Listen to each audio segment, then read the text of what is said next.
The Book of Revelation for the World Today, a chapter-by-chapter study of what God has revealed about the future.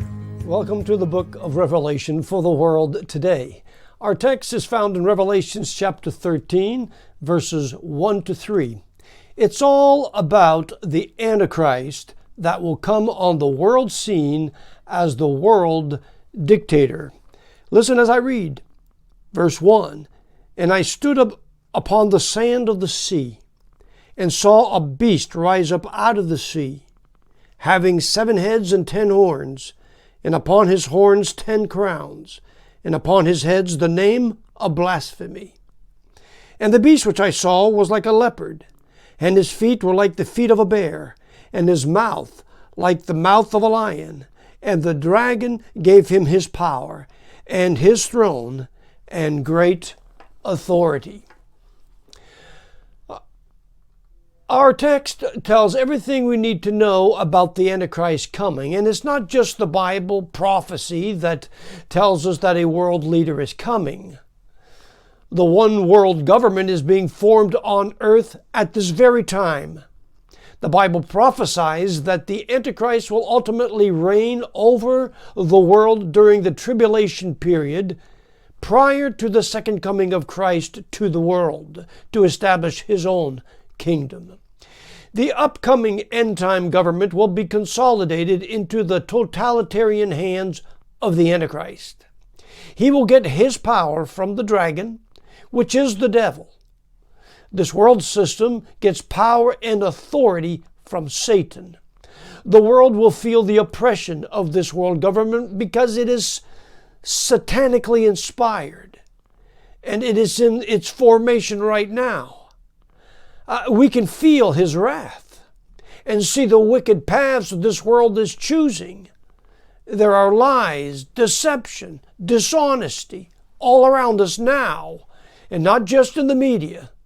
Revelation 13:7 states that the power will be given to the Antichrist over all kindreds, tongues, and nations. Verse 3 says, "And all the world wondered after the beast." Daniel the prophet said in chapter 7, verse 23, tells of a world government system ruled by the Antichrist. The fourth beast shall be the fourth kingdom upon earth, which shall be diverse from all kingdoms, and shall devour the whole earth, and shall tread it down and break it in pieces. The prophecy then states that this world this government will rule until the second coming of Christ to the earth. Now, we're living in the days of its formation. After the Berlin Wall fell in 1989, that's when we started hearing new terms like world community and international community. David Rockefeller said that a global crisis would have to occur before the world would be willing to accept a new world order. When the world's economy began a dramatic downward plunge in 2008, world leaders reaffirmed and proclaimed the need of a new world order with global economic structures. The world globalization is the process of transitioning the world into a global government. The Commission for Global Governance, created by the United Nations, released a report entitled "Our Global Neighborhood Affirms a World Court, a Global Tax, and Global Police Force."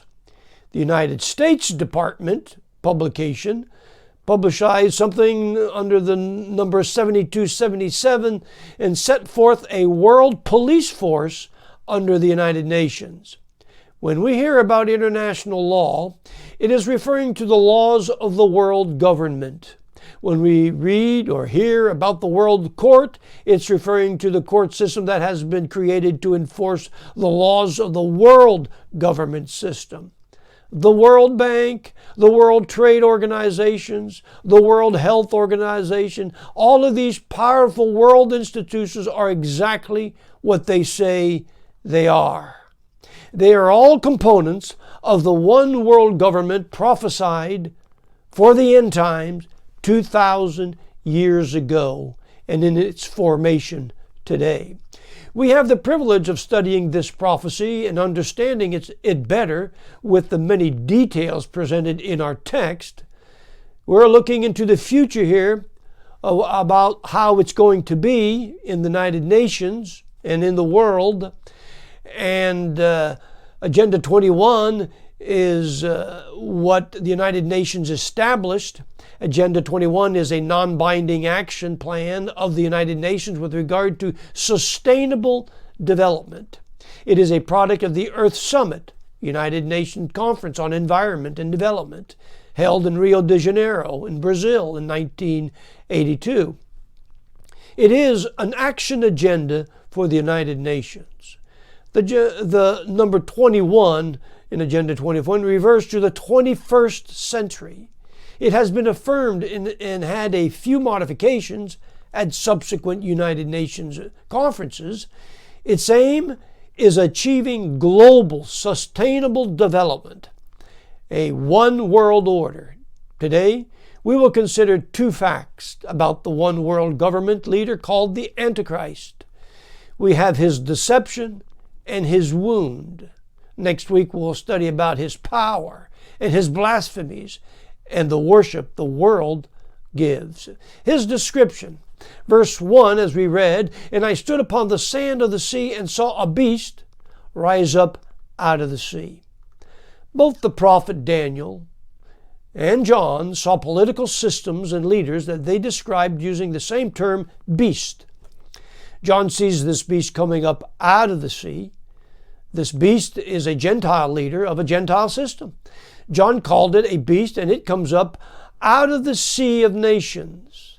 In Daniel chapter 7, the prophet records a dream that he had in which he saw the rise and fall of 4 Gentile world empires. Each one was characterized as a beast coming out from the sea of nations. So the beast from the sea is the political part of the Antichrist system. The sea here represents the Gentile nations of the world from which the beast comes. The beast is the Antichrist, the false Messiah. He is the final Gentile world ruler, also known as the little horn in Daniel 7, or also known as the willful king in Daniel 11, or the coming prince in Daniel 9, or also known as the man of sin that Paul wrote about in 2 Thessalonians chapter 2, verse 3. We are distinctly told that the 10-horned beast rose from the sea. The number 10 has to do with world government, and horns has to do with power. When we read that the beast rises out of the sea, it indicates that he comes from the great mass of humanity, namely the Gentile powers of the world. Others see this as a reference to the Mediterranean, and so the beast will arise from the Mediterranean area.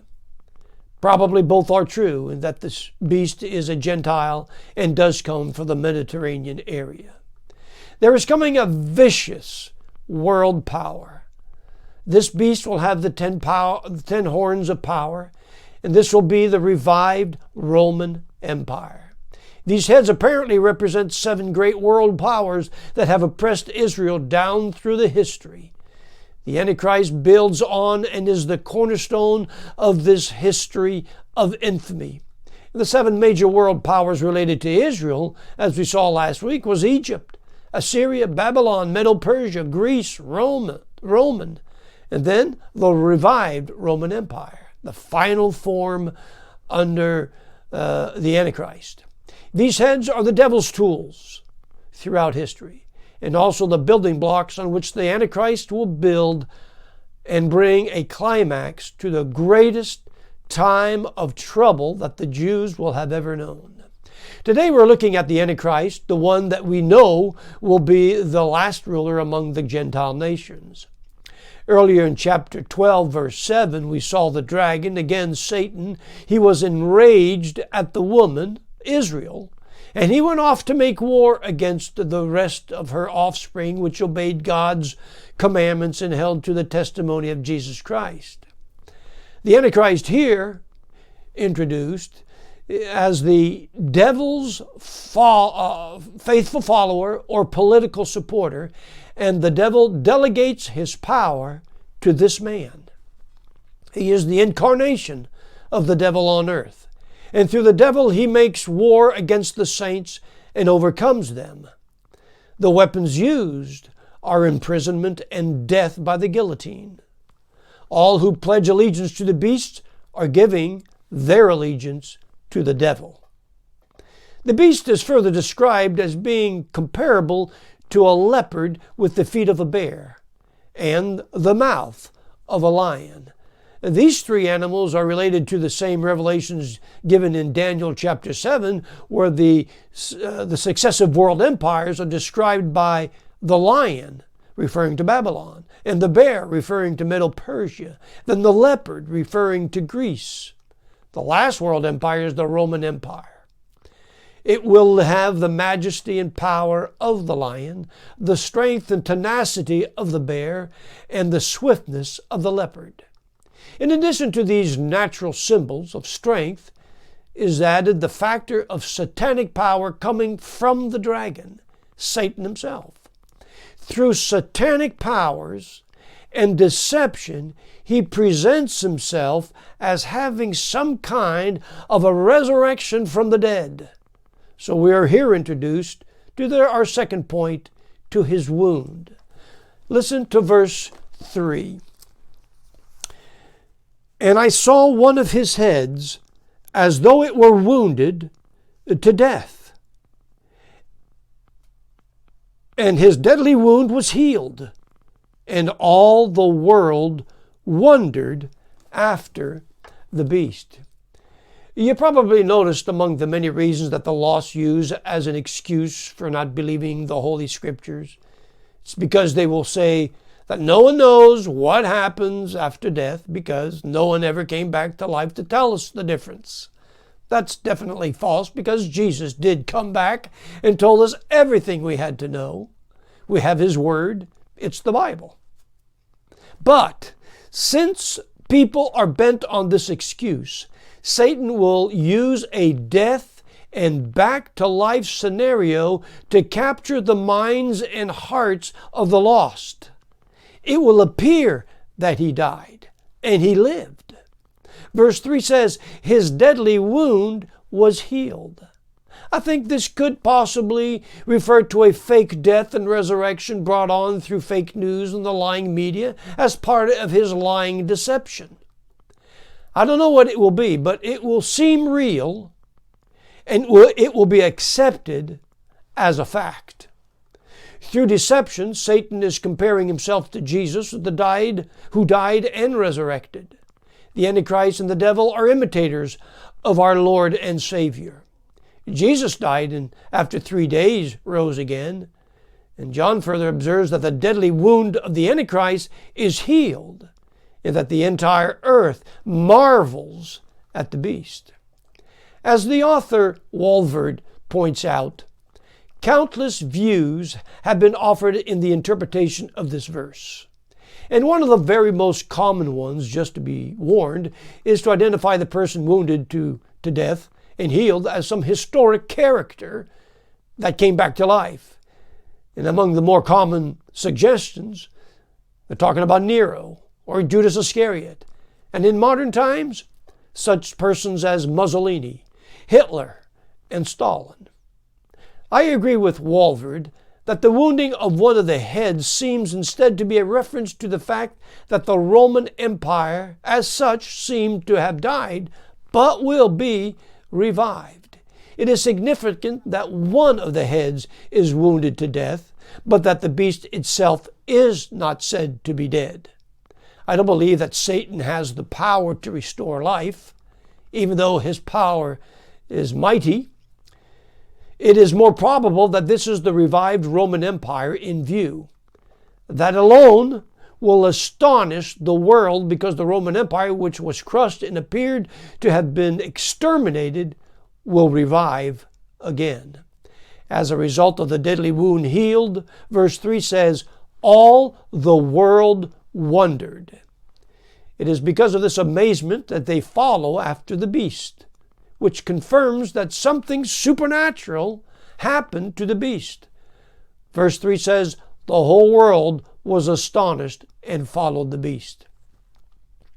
Those who follow the beast are very different from the 144,000 Jews chosen at the beginning of the 7 years tribulation, who have the name of the Lamb and his Father's name upon their foreheads and follow the Lamb wherever he goes. They do not follow the beast. The whole world that are astonished refers to the ungodly. They blindly submit to the Antichrist. This majority is evidently wrong, and they are spiritually lost. They are blinded and follow the blind. We're living in the days where a transition is going on towards a world dictator. The world is embracing every move toward a world government. We now rely on the World Health Organization, the World Trade Organization, the World Bank, the International Court of Justice, the Worldwide Fund for Nature, the World Economic Forum, and it goes on. That is why Christians are waiting for the Lord's return. We know that it will be in the end times, but the church will not be there. Therefore, the rapture is next to come. If the rapture would happen today, are you ready? Are you sure that you are saved by the grace of God through the accomplished work of Christ at the cross of Calvary? If this is the case, you are saved. You're saved by faith. But are you ready to meet the Master and give account for the time you had to serve Him? While you're waiting, you should be waiting in working for the Lord. We should be occupying till He comes. That's what we should be doing, and doing it faithfully. Until next week, may God bless you and make you a blessing. Maranatha.